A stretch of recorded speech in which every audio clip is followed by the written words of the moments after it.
সবকিছু ঢাকায় হইতে হবে এমন কোনো লজিক তো নাই। আমি অনুরোধ করবো আপনারা যারা এটা করেছেন, আশেপাশে দেশ পাকিস্তান করেছে, ইন্ডিয়া করেছে, শ্রীলঙ্কা করেছে, আমাদের মতো থাইল্যান্ড করেছে, মানে সবটা মিলেই একটা ইনস্টিটিউট হবে, ইন্টিগ্রেটেড ইনস্টিটিউট, কম্প্রিহেনসিভ প্রপোজাল দেবো আমরা। বাট এখানে তিন বিল্ড আবার যাতে নলেজটা ক্যারি ফরওয়ার্ড হয়। আসছি ইনস্টিটিউট পরিদর্শনের জন্য নয়, ইনস্টিটিউটের জন্য জায়গা যেটা নির্ধারণ করা হয়েছে এই জায়গাটা পরিদর্শন করার জন্য এসেছি।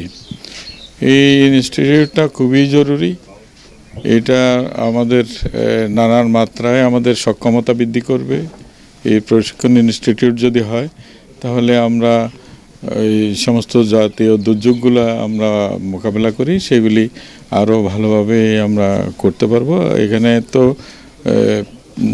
রিসার্চ হবে, গবেষণা হবে,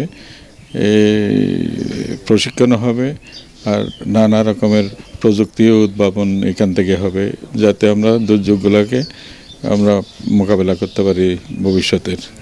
এই ইনস্টিটিউট এখানে তৈরি করা হবে যে স্থানটা আমি আজকে দেখে গেলাম, এবং এটার যে প্রস্তাবনা সেটাও আমরা পর্যালোচনা করব।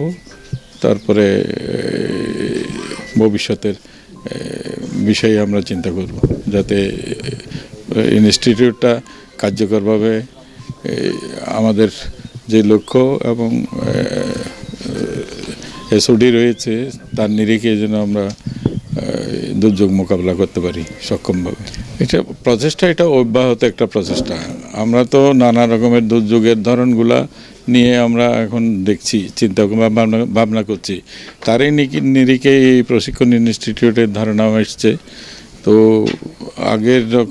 আগে যে ধরনের দুর্যোগগুলো আমরা মোকাবিলা করতাম যে স্তরে, সেগুলিতে আমাদের পরিবর্তন আনতে হচ্ছে। নানা রকমের আমরা সেমিনার করছি, বিভিন্ন যারা ডিজাস্টার ম্যানেজমেন্ট নিয়ে পড়ালেখা করছে তাদের কাছ থেকেও আমরা আইডিয়া নিচ্ছি, ধারণা নিচ্ছি।